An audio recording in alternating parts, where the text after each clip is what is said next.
Selamat datang di GBI Bukit Sian. Sebelum beribadah, mari simak beberapa informasi berikut ini. Datanglah bersama keluarga dan orang terkasih. Rasakan lawatan kasih dan kuasa Tuhan dalam ibadah dan pertemuan-pertemuan di GBI Bukit Sian. Ibadah Raya Minggu pada setiap hari Minggu. Pukul 7 pagi di Main Hall GBI Bukit Sian. Ibadah Kids, ibadah anak. Pada setiap hari Minggu, pukul 7.30 pagi. Di Upper Room GBI Bukit Sian. Bersamaan dengan ibadah Raya Minggu.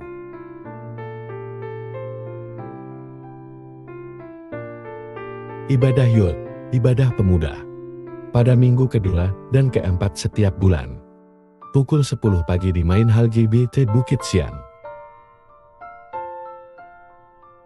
Doa malam, pada setiap hari Rabu, pukul 7 malam di Main Hall GBI Bukit Sian. Dan juga melalui Zoom dengan meeting ID yang tertera. Dana sosial Bukit Sian Family. Dengan Rp50.000 per keluarga setiap bulan. Kita dapat membantu keluarga Bukit Sian lainnya. Dan juga berpartisipasi dalam kegiatan sosial Bukit Sian Family. Pelayanan pastoral lainnya, seperti pelayanan keluarga, ibadah keluarga, doa khusus, konseling, pendampingan, dan bimbingan rohani. Dapat menghubungi tim Gembalo atau Majelis GBI Bukit Sian. Informasi lainnya akan disampaikan setelah ibadah selesai nanti. Selamat mengikuti ibadah sesaat lagi. Tuhan Yesus memberkati kita semua. Hari ini saudaraku kita masih di rest area ya, belum berangkat ya, masih di rest area. Nah, hari ini kita akan mendengar khotbah tentang rest area tentang rest area Musa di tanah Midian. Katakan sama-sama, Musa di tanah Midian. Keluaran 2 ayat 15 sampai 22. Sama-sama kita berdiri dan kita membaca ayat ini bergantian. Saya ayat 15 dan jemaat seterusnya bergantian. Demikian firman Tuhan, saya bacakan ayat 15. Ketika Firaun mendengar tentang perkara itu, dicarinya ikhtiar. Saya dulu. Ya. Ketika Firaun mendengar tentang perkara itu, dicarinya ikhtiar untuk membunuh Musa. Tetapi Musa melarikan diri dari hadapan Firaun dan tiba di tanah Midian. Lalu ia duduk di tepi sebuah sumur.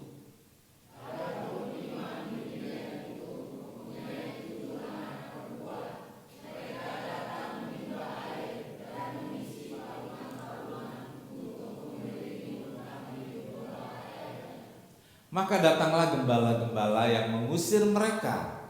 Lalu Musa bangkit menolong mereka dan memberi minum kambing domba mereka. Ketika mereka sampai kepada Riblah, ayah mereka berkata kepada dia, "Mengapa selepas itu kami pulang hari ini?" Jawab mereka, "Seorang Mesir menolong kami terhadap gembala-gembala. Bahkan ia menimba air banyak-banyak untuk kami dan memberi minum kambing domba." Dia berkata kepada anak-anaknya, "Di manakah dia? Mengapa kamu tinggal dengan orang itu? Panggillah dia makan."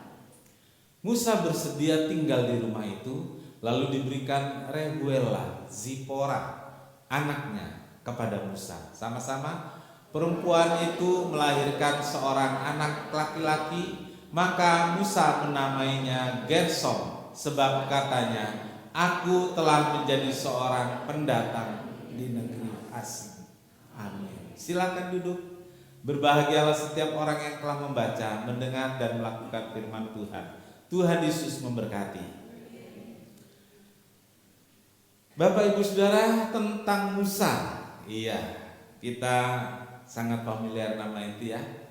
Musa ini adalah nabi yang diakui oleh 3 agama. Iya.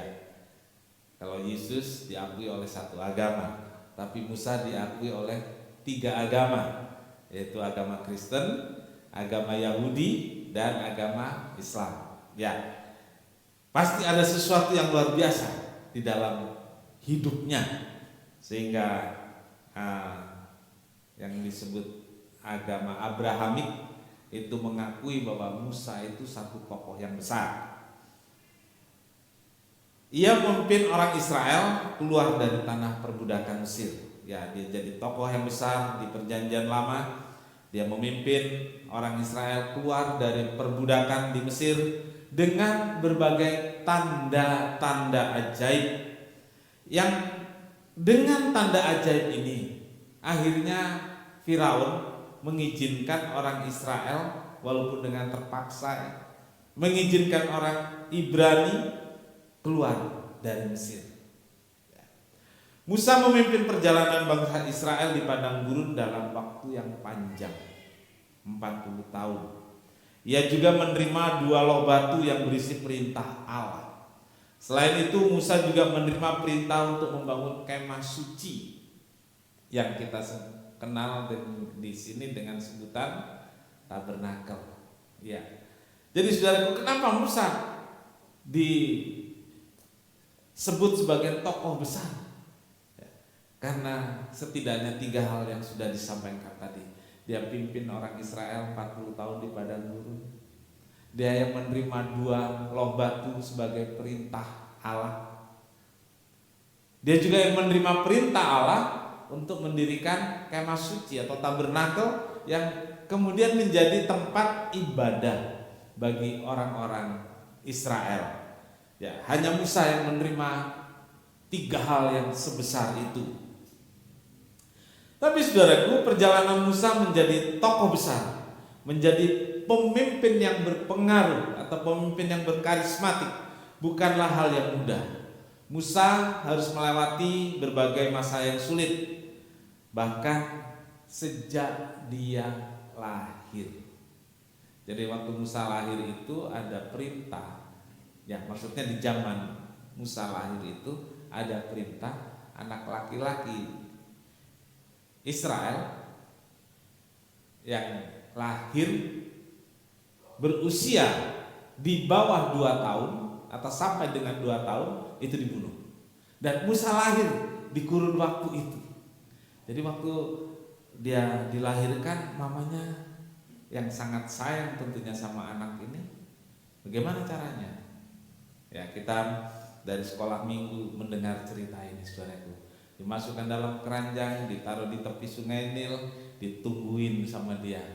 Ya, siapa yang ngambil dia mau ikuti dan dia ingin tetap tahu perkembangan anak ini.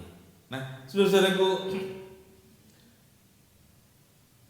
itu cerita tentang Musa sejak lahir yang harus menjalani berbagai kesulitan. Perjalanan hidup yang berat itu membentuk hidup Musa menjadi orang yang kuat, orang yang berkarakter, yang kemudian kita tahu bagaimana Allah memakai Musa. Di tepi sungai Nil harusnya dia hanyut, tapi mungkin orang tuanya kasih tali ya, diikat supaya enggak lari. Lalu putri dari Firaun, dia melihat ada keranjang berisi bayi, dan kemudian dia ambil menjadi anak adopsi bagi putri Firaun. Saudaraku, ada 3 episode perjalanan hidup Musa. Ya, kalau saudara teliti hidup saudara, pasti ada episode-episodenya. Cobalah saudara merenung di rumah. Kalau saudara mau buka ambil kertas, kasih catatan dari tahun sekian, setidaknya begini. Dari saya lahir sampai tahun sekian saya di mana gitu ya. Dari tahun sekian sampai tahun sekian saya di mana, ngapain gitu ya. Nah, itulah kira-kira episode hidup saudara. Ya. Saya punya episode banyak. Sampai SMA saya di kampung, lalu saya ke Bandung. Banyak ya. Di Bandung hanya berapa bulan, saya ke Surabaya, ke Malang, sekolah, balik lagi Bandung, terus Jakarta, terus Tangerang. Berapa episode itu? Ya. Banyak. Nah, saudara cobalah. Dan dalam setiap episode nanti saudara akan menemukan sesuatu di dalamnya. Dan itu menjadi bekal buat saudara bisa tambah kuat dan bertahan hidup. Apalagi waktu saudara mengalami kesulitan. Ya. Nah, ada 4 episode saudaraku. Yang pertama, panjang nih saudaraku, 40 tahun. Tinggal di istana. 40 tahun. Siapa yang umur 40 tahun sekarang? 40. Ibu Beng ini angkat tangan, dia umur 40 tahun. Kira-kira 40 tahun, sedikit lebih tua dari Krisman ya. Priyo, berapa? Nah, sedikit lebih tua dari Mas Priyo ini. Dia menikmati kemewahan istana. Hidup sebagai pangeran di istana. Senang banget ya. Tapi kemudian berbalik saudaraku, setelah umur 40 tahun dia harus berjuang sendirian di padang gurun, dan itu juga selama 40 tahun ya, di padang gurun 40 tahun. Dan penyebabnya adalah karena takut dibunuh oleh opa angkatnya gitu ya. Ya, karena dia membela orang Israel dan ketahuan, dia lari, dia kabur ke satu tempat yang namanya Midian. Lalu saudaraku, setelah 40 tahun di Midian, di tanah Midian, saya ngomong Midian itu jadi agak ini. Jadi saya sebut tanah Midian ya. Kalau Midian itu kan ipar saya. Jadi di tanah Midian. 40 tahun di sana, kemudian diutus Tuhan memimpin bangsa Israel 40 tahun lagi. Jadi 3 kali 40 tahun, satu periode 40 tahun. Ya, dia pimpin bangsa Israel menuju tanah Kanaan, tetapi dalam tanda kutip tragis ya, setelah berjuang 40 tahun mau masuk tanah Kanaan, nggak boleh. Tuhan bilang, kamu naik ke puncak Pisgah, lihatlah, pandanglah, dan setelah itu kamu akan mati. Jadi boleh dipandang tapi nggak boleh dipegang. Itu boneka cantik dari boleh dipandang tapi nggak boleh dimasukin, gitu ya. Cuman lihat doang. Nah, saudara-saudaraku, kita akan melihat ini bahwa rest area bagi Musa di mana?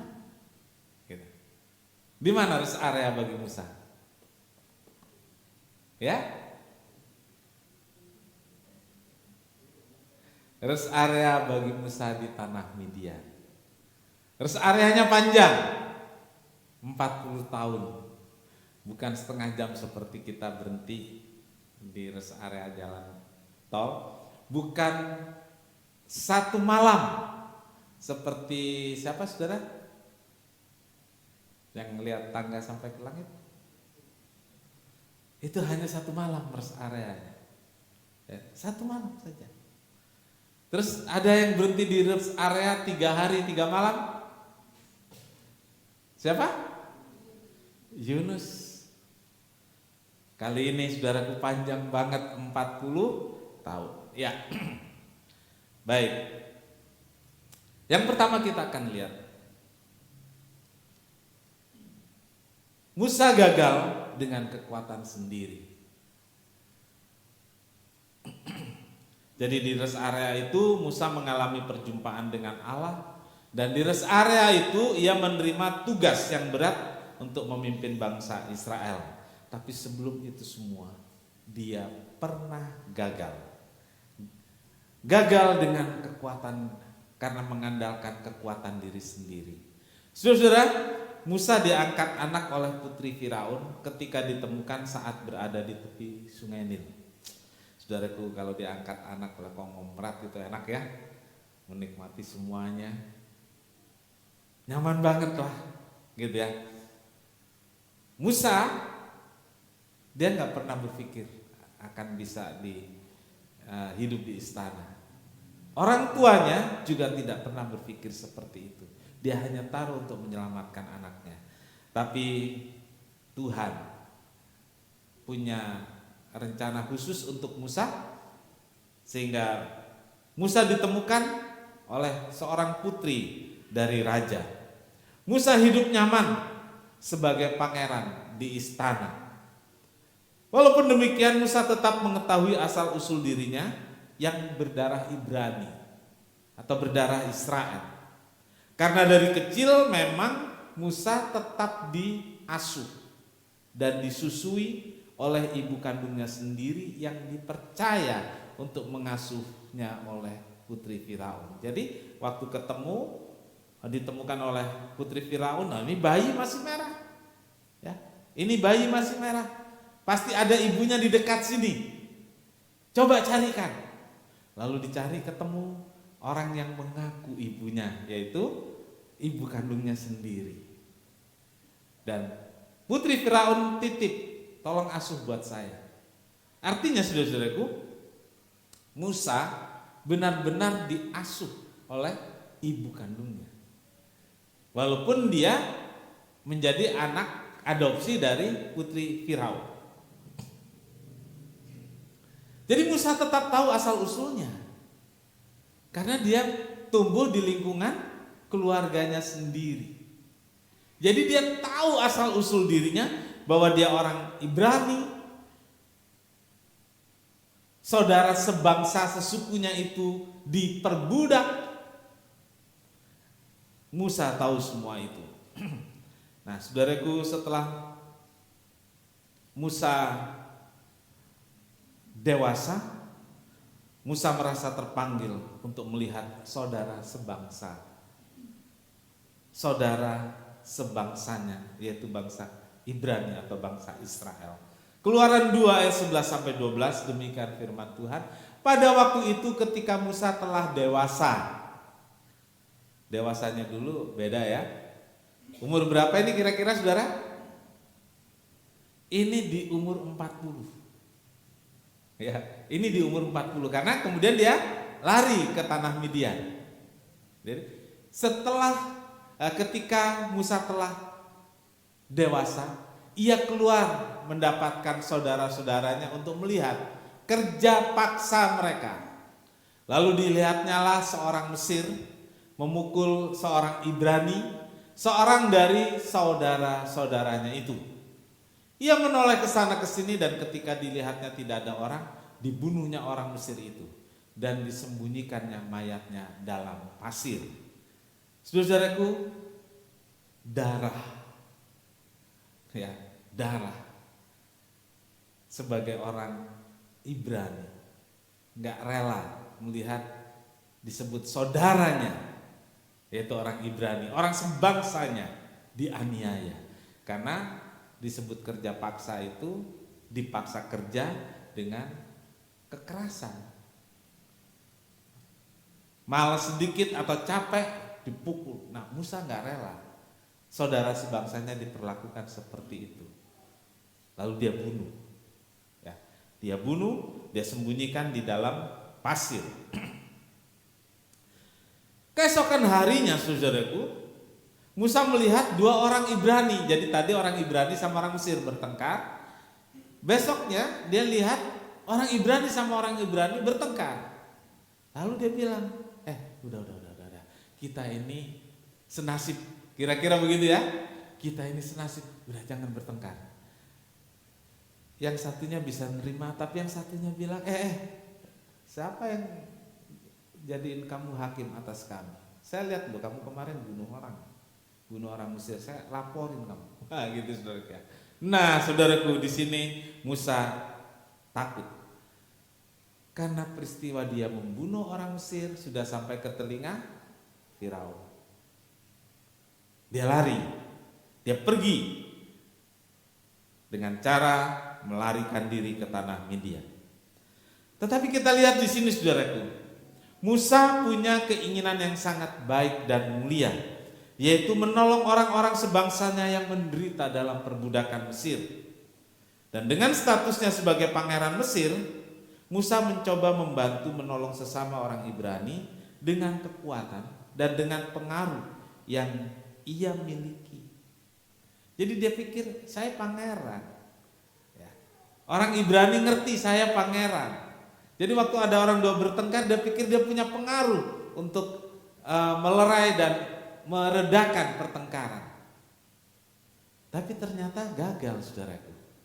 Si pangeran ini malah takut, saudaraku. Takut kalau dia nanti dilaporkan ke Firaun, dia pasti dibunuh. Dan ternyata, saudaraku, memang sudah sampai ke telinga Firaun. Dengan kekuatan sendiri, usaha sendiri, gagal. Ibrani 11 ayat 24 sampai 25 kita membaca di sana, karena iman maka Musa setelah dewasa menolak disebut anak putri Firaun, karena ia lebih suka menderita sengsara dengan umat Allah daripada untuk sementara menikmati kesenangan dari dosa. Saya coba lihat, saudaraku, kapan Musa menolak? Ya, karena iman maka Musa setelah dewasa. Kapan? Kita tadi membaca setelah Musa dewasa, dia pergi melihat orang-orang sebangsanya yang menjalani kerja paksa. Jadi di sini, saudaraku, kita bisa melihat bahwa hati Musa itu bergejolak. Kalau orang sebangsanya menderita, masa saya enak-enakan di istana? Hatinya untuk bangsanya. Nah, ini yang disebut setelah dewasa menolak disebut anak putri Firaun. Secara literal dan tulisan Alkitab, Musa tidak pernah mengatakan dia menolak. Tapi sikapnya waktu dia pergi lihat orang-orang sebangsanya dan membela orang-orang sebangsanya sampai dia mau dibunuh, dia lari, itu sebagai bentuk penolakan. Bentuk penolakan bahwa dia adalah putri Firaun. Dia merasa saya orang Ibrani, beda sama orang Mesir. Dia lari karena dia merasa bukan orang Mesir. Saudara-saudaraku, Musa sadar bahwa dengan kedudukan dan statusnya, ia tidak bisa berbuat banyak untuk bangsanya. Ia menanggalkan semuanya dan pergi ke Midian. Alkitab mengatakan dengan iman ia menolak. Disebut anak putri Firaun demi membela bangsanya. Dia tolak itu semua, dia pergi ke tanah Midian. Sebenarnya dia nggak tahu akan berbuat apa. Sehingga waktu sampai di Midian, saya menyebutnya sebagai itulah tempat istirahatnya. Dan di sanalah dia bertemu Tuhan. Yang kedua, rest area di tanah Midian. Setibanya di tanah Midian, Musa menikah dengan Zipora, anak perempuan Yitro atau Rehuel. Jadi kalau saudara menjumpai kata Yitro atau Rehuel, itu orangnya sama, ya. Rehuel atau Yitro.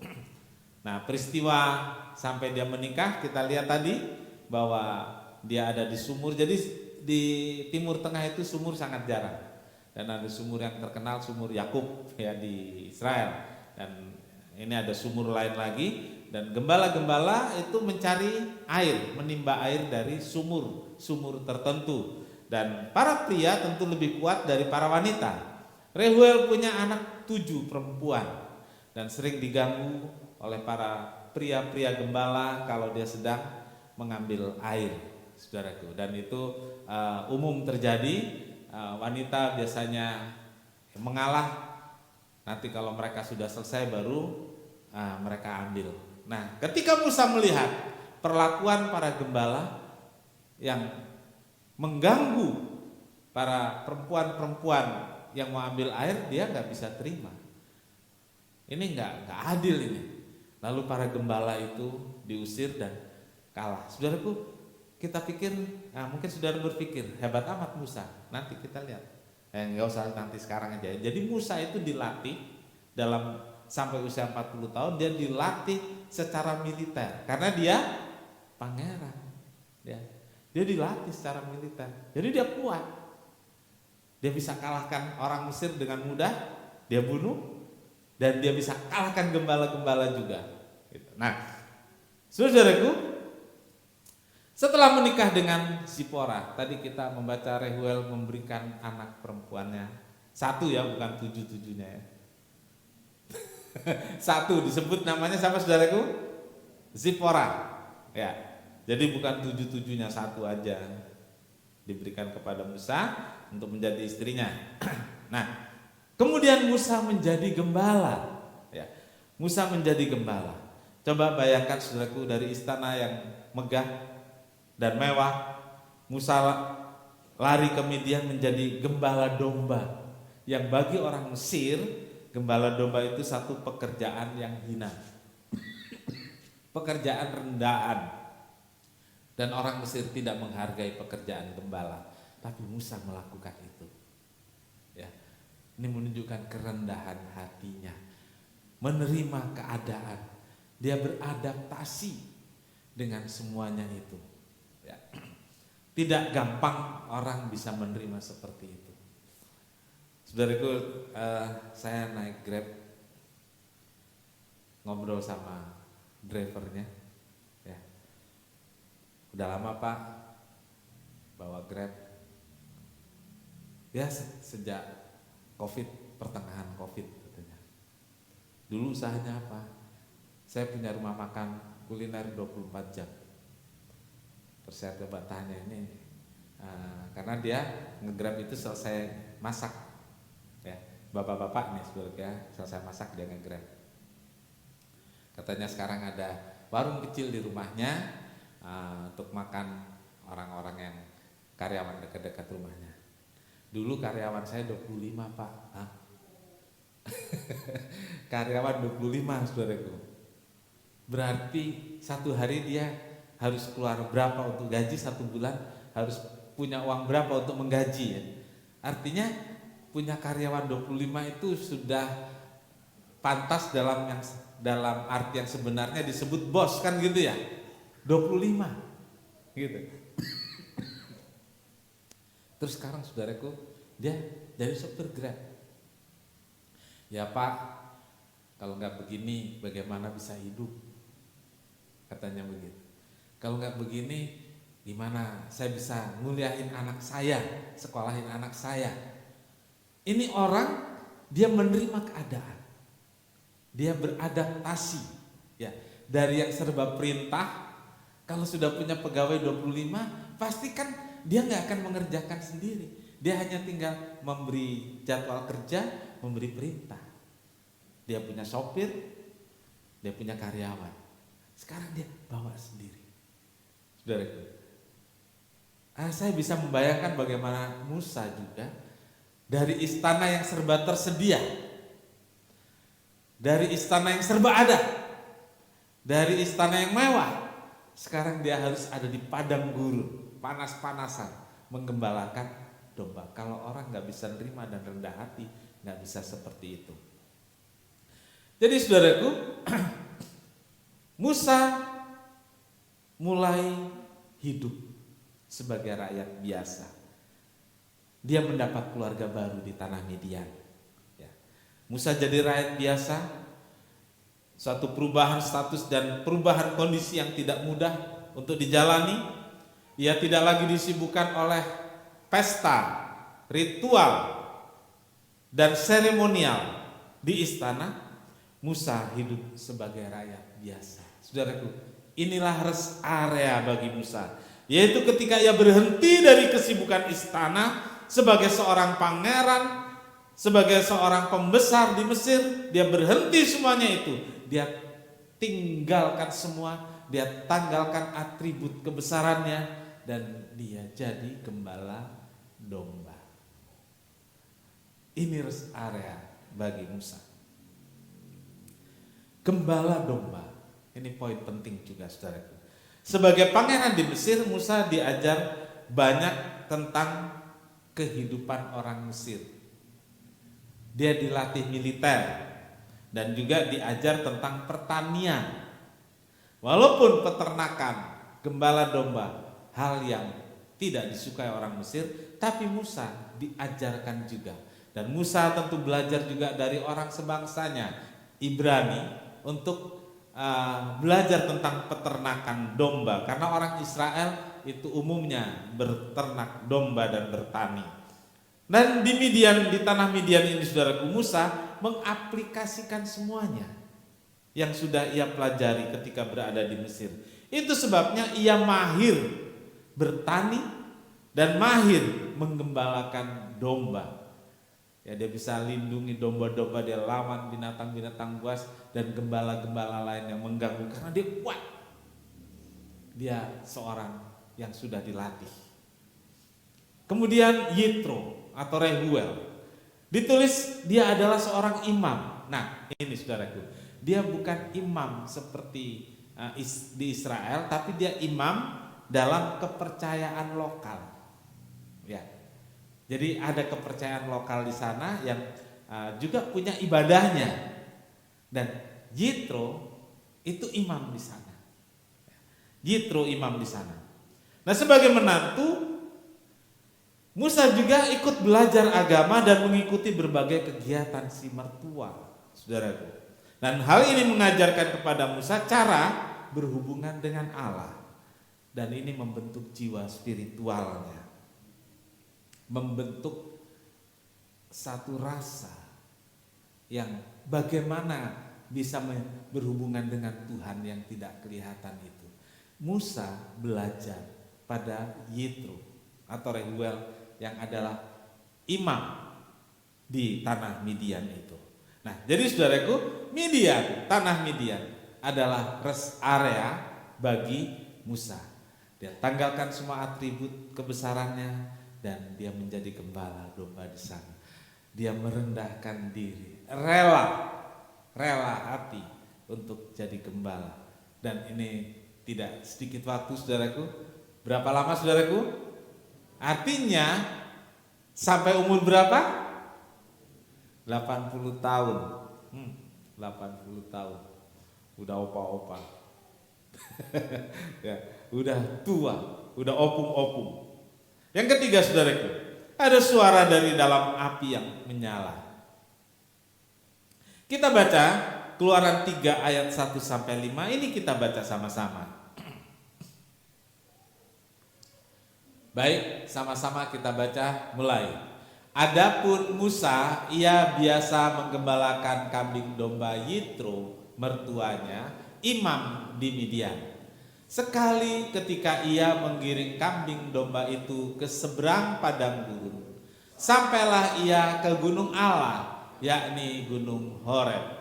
Lalu malaikat Tuhan menampakkan diri kepadanya dalam nyala api yang keluar dari semak duri. Lalu ia melihat dan tampaklah semak duri itu menyala, tetapi tidak dimakan api. Musa berkata, baiklah, aku menyimpang ke sana untuk memeriksa penglihatan yang hebat itu. Mengapakah tidak terbakar semak duri itu? Ketika dilihat Tuhan bahwa Musa menyimpang untuk memeriksanya, berserulah Allah dari tengah-tengah semak duri itu kepadanya, Musa, Musa. Dan ia menjawab, ya Allah. Lalu ia berfirman, janganlah dekat-dekat. Tanggalkanlah kasutmu dari kakimu, sebab tempat di mana engkau berdiri itu adalah tanah yang kudus. Amin. Bapak Ibu Saudara, peristiwa ini terjadi ketika Musa sedang menggembalakan domba.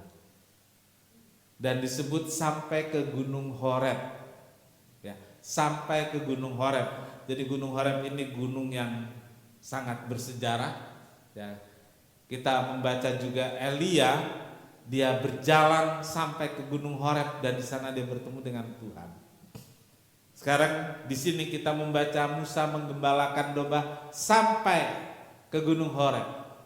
Dan ternyata di sana Musa juga bertemu dengan Tuhan. Peristiwa ini terjadi ketika Musa sedang menggembalakan domba. Tiba-tiba ada semak duri yang terbakar dengan api yang menyala. Ada lidah api begitu. Tetapi anehnya semak duri itu tidak hangus. Ya, ada api menyala, tapi semak duri itu tidak hangus terbakar. Ya.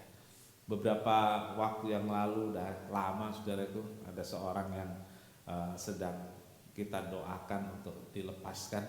Dia nggak berani lewat depan gereja ini karena kalau dia lewat di sini katanya di atas ada api yang menyala dan dia takut, saudaraku. Ya.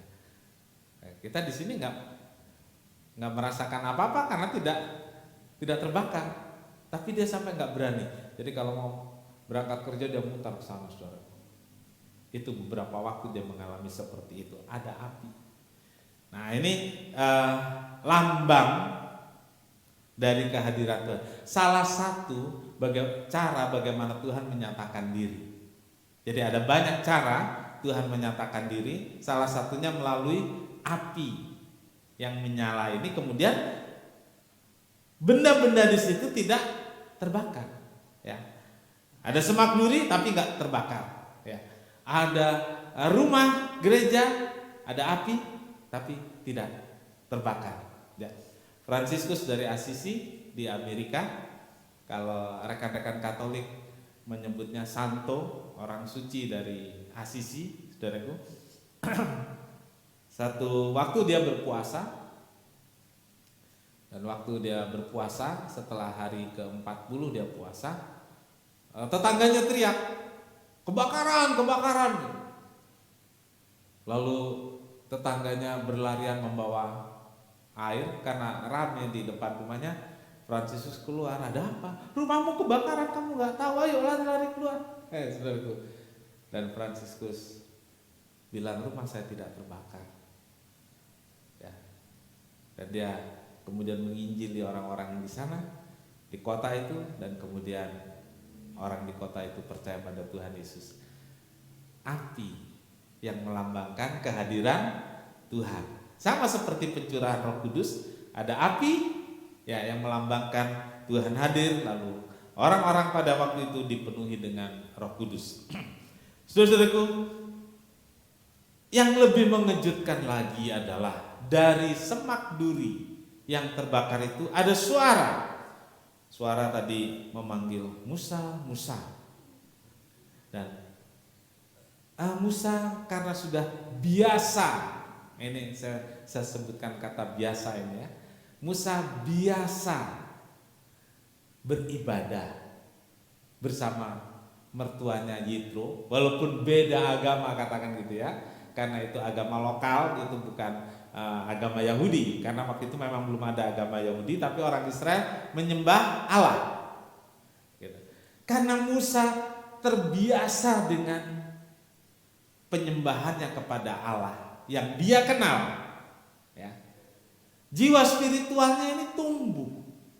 Jadi waktu nggak ada apa-apa lalu ada suara, dia tidak lari, dia menjawab, ya Allah, ya Allah. Dia sebut ya Allah. Saudara. Lalu Musa mendatangi tempat di mana api itu menyala, dan saudaraku, di sanalah Musa diberi tugas. Diberi tugas yang besar, tugas yang mulia, dan Musa melaksanakannya dengan baik. Saudaraku, di semak duri di tanah Midian inilah Musa mengenal Allah dan mengenal dirinya sendiri. Kita perlu waktu berhenti di rest area hidup kita, saudaraku, untuk mengenal diri kita sendiri, lalu untuk mengenal Tuhan, lalu kita bisa berkata, siapakah aku ini Tuhan? Ya. Siapakah aku ini Tuhan? Kita bisa berkata, semua karena kebaikan Tuhan. Kita bisa berkata, sebab Tuhan itu baik pada saya. Saudaraku, kalau kita nggak pernah berhenti di rest area, kita nggak pernah bisa mengenal diri kita sendiri dan mengenal Tuhan. Dan Kapan saudaraku Musa mengalami ini? Di penghujung tahun ke-40, di episode kedua hidupnya. Bayangkan saudara, berapa lama dia tunggu sampai Tuhan memperkenalkan diri, sampai Tuhan menjumpai dia. 40 tahun. Ya. 40 tahun saudaraku. Jadi saudaraku, di penghujung tahun ke-40, di episode kedua hidupnya, Musa dijumpai Allah. Lalu Musa mengenal Allah secara pribadi, yaitu ketika Allah menjumpainya di semak duri yang menyala. Musa mengenal dirinya sendiri sampai dia menutup muka. Menutup muka itu takut, menutup muka itu malu, menutup muka itu rasanya aduh gimana. Udah gak punya muka saudara, pernah merasakan gak punya muka? Pernah gak? Ya tetap muka saudara ada, tapi rasa malu yang berlebihan, saudara pernah? Itu Musa. Rasa takut yang berlebihan, kalau takut yang dilakukan apa saudaraku? Tutup muka. Malu yang dilakukan apa? Tutup muka. Musa sampai seperti itu. Kenapa? Dia tahu siapa dirinya dan dia tahu siapa yang menjumpai, yaitu Allah, Allah yang hidup. Saudaraku, inilah hasil penantian 40 tahun di rest area. Berhentilah di rest area sampai engkau bertemu dengan Tuhan. Amin. Berhentilah di rest area sampai engkau mengenal dirimu sendiri. Yang kedua saudaraku, ada panggilan dan pengutusan. Allah memberi tugas kepada Musa. Jadi Allah menjumpai untuk memberi tugas kepada Musa. Tugasnya berat, yaitu membebaskan Israel dari Mesir dan membawanya ke tanah perjanjian. Keluaran 3 ayat 10, ini perintahnya. Jadi sekarang pergilah, aku mengutus engkau kepada Firaun untuk membawa umatku orang Israel keluar dari Mesir. Pergilah, aku mengutus engkau. Artinya Musa harus kembali ke Mesir menghadap Firaun. Dia harus ke istana tempat dia dibesarkan selama 40 tahun. Tetapi dia datang dengan status yang berbeda. Dia datang bukan dengan status anak putri Firaun, bukan, tapi ia datang sebagai utusan Allah untuk membawa Israel. Artinya posisi Musa setara dengan posisi Firaun. Dulu dia cucu, lu cuma cucu, makanya dikejar mau dibunuh. Tapi sekarang dia datang dengan bekal, yaitu mandat ilahi. Dengan bekal utusan Allah, dia setara dengan Firaun. Sebenarnya dia takut, dia merasa tidak mampu. Tetapi Tuhan memberi perlengkapan ilahi. Keluaran 4 ayat 1 sampai 4. Lalu sahut Musa, bagaimana jika mereka tidak percaya kepadaku dan tidak mendengarkan perkataanku, melainkan berkata, Tuhan tidak menampakkan diri kepadamu. Tuhan berfirman kepadanya, apakah yang di tanganmu itu? Jawab Musa, tongkat. Firman Tuhan, lemparkanlah itu ke tanah. Dan ketika dilemparkan ke tanah, maka tongkat itu menjadi ular, sehingga Musa lari meninggalkannya. Tetapi firman Tuhan kepada Musa, ulurkan tanganmu dan peganglah ekornya. Musa mengulurkan tangannya, ditangkapnya ular itu, lalu menjadi tongkat di tangannya. Tanda, ini tanda tentang penyertaan Tuhan. Tongkat yang dari kayu, kalau dilempar bisa jadi ular, tapi kemudian dipegang ekornya menjadi tongkat lagi. Tuhan memberi tanda yang sangat ajaib. Benda mati bisa menjadi hidup, dan dengan kuasa Tuhan benda itu yang hidup itu bisa kembali seperti semula. Nah, itu dahsyat banget. Jadi Allah memperlengkapi Musa dengan kuasa yang ajaib. Ini untuk meyakinkan tentang penyertaan Tuhan. Ingat, untuk meyakinkan. Kenapa diyakinkan? Karena Musa. Kenapa diyakinkan? Karena Musa tidak yakin. Banyak orang yang bangga mendapat tanda dari Tuhan, padahal itu menunjukkan bahwa dirinya nggak yakin, dirinya takut. Jadi minta tanda. Pernah nggak saya melakukan itu? Pernah. Ya, bohonglah kalau nggak pernah gitu ya. Minta tanda dari Tuhan. Tuhan ini gini gimana ini Tuhan gitu ya. Karena saya merasa nggak yakin, saya merasa takut. Kalau sudah seperti itu, Tuhan sayang kita semua. Amin. Dia kasih tanda. Ini loh anakku, ya, saya ada di pihakmu. Tuhan kasih tanda. Sama seperti Musa, dikasih tanda.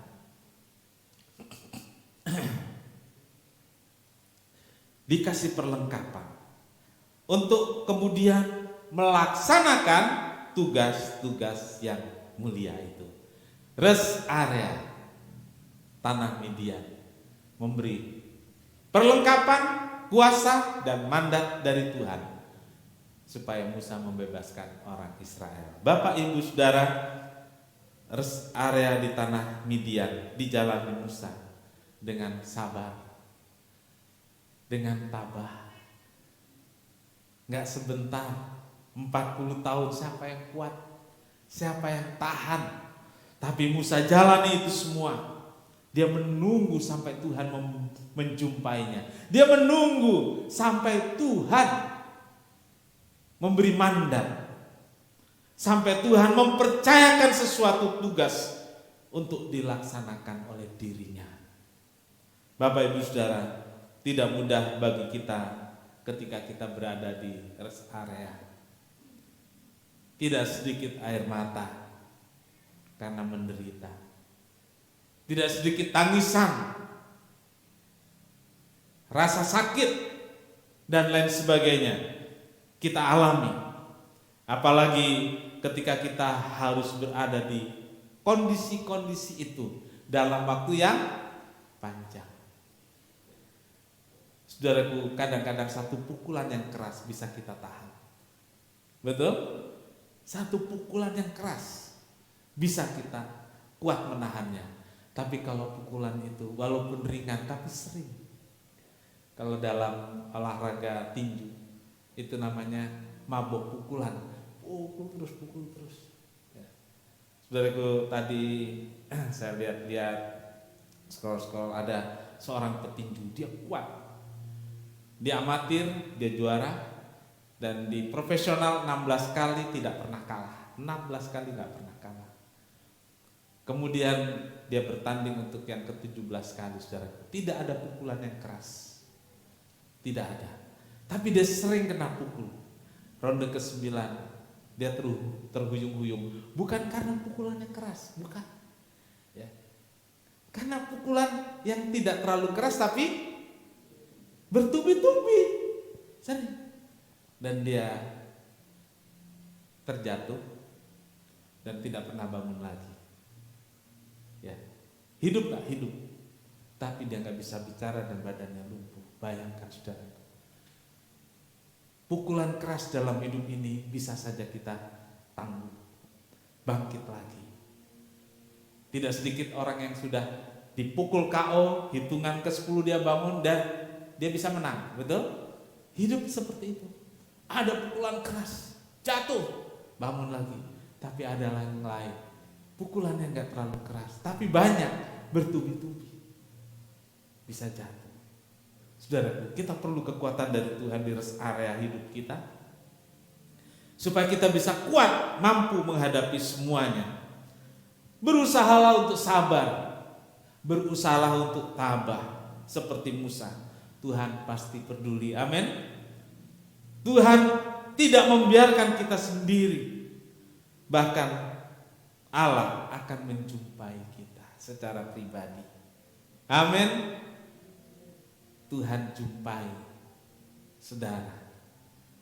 Mungkin saat saudara sedang habis putus asa, dalam kondisi paling lemah dan tidak sanggup, Tuhan jumpai saudara dan ternyata Tuhan mempercayakan.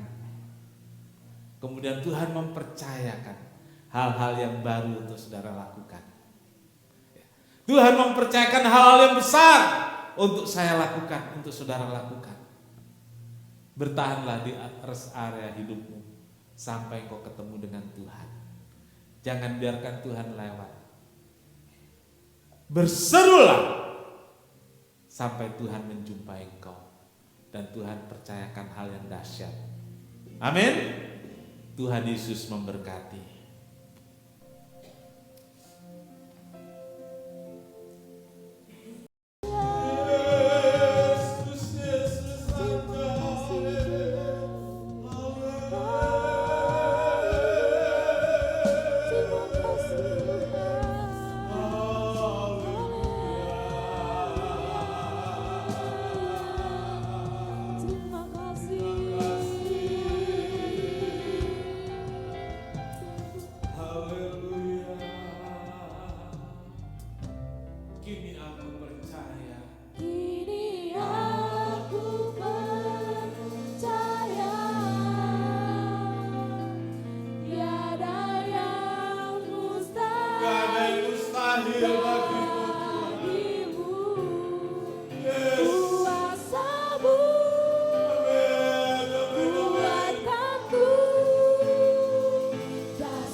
Bapa di dalam surga, kami berterima kasih untuk kebenaran firman Tuhan yang kami terima pagi hari ini.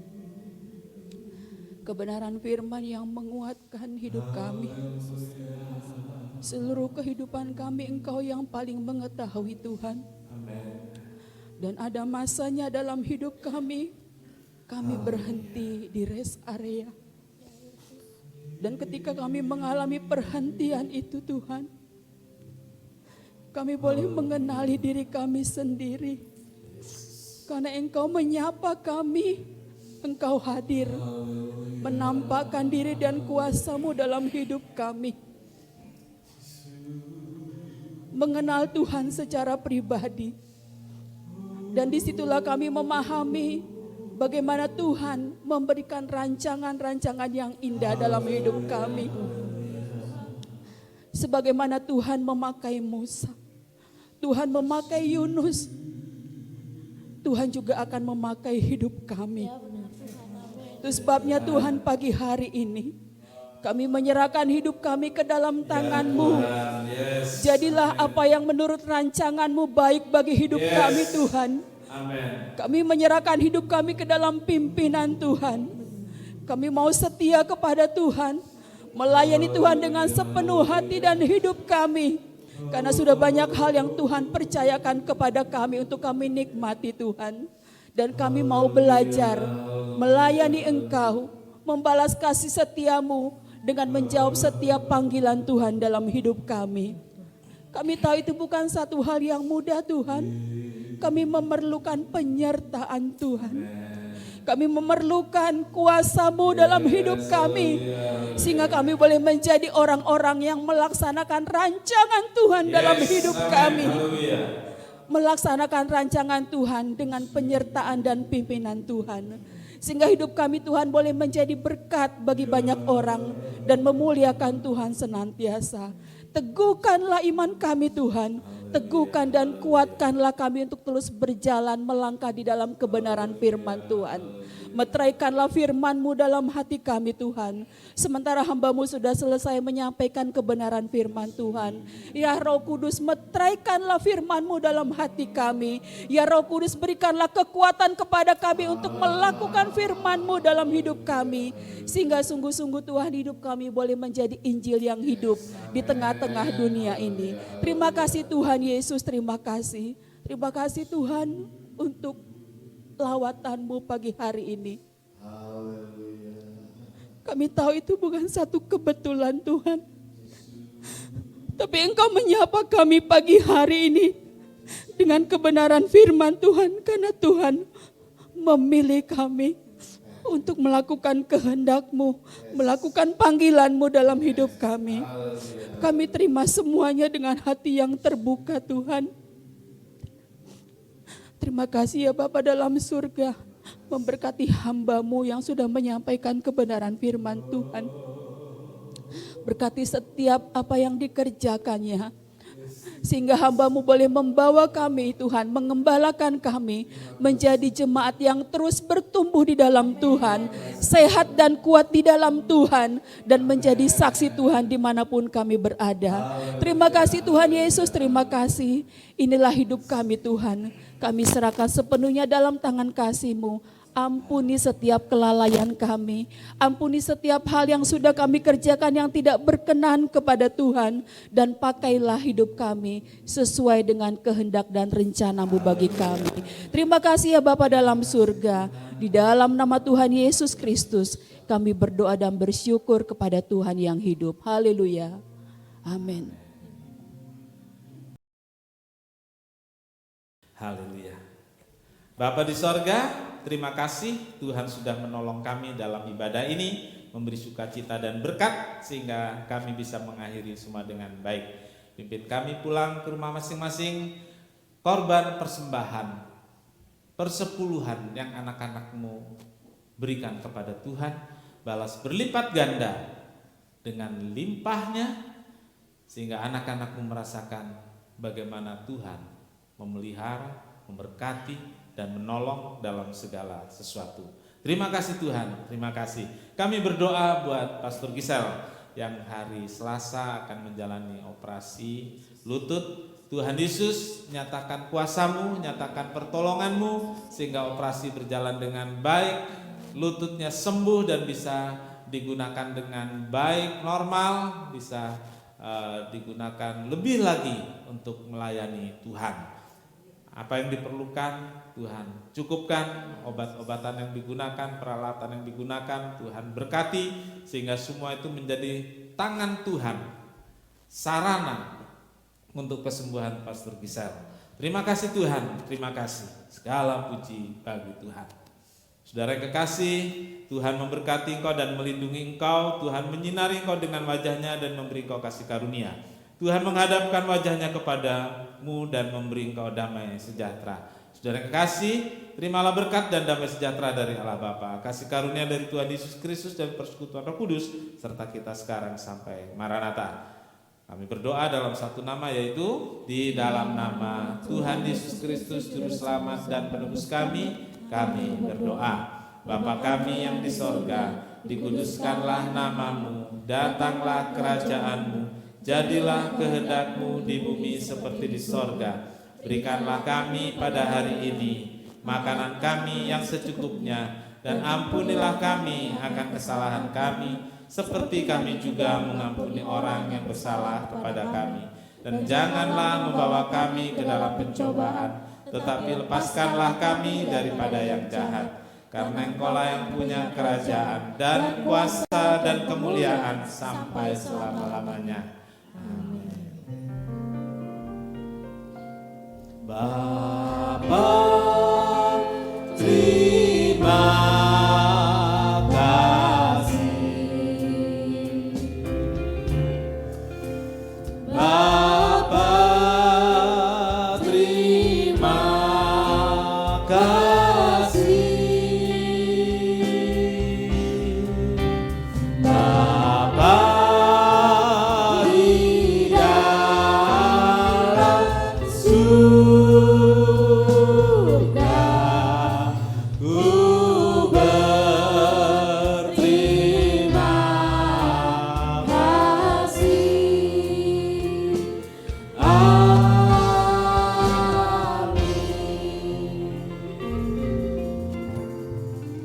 Sekian kebaktian, Tuhan memberkati.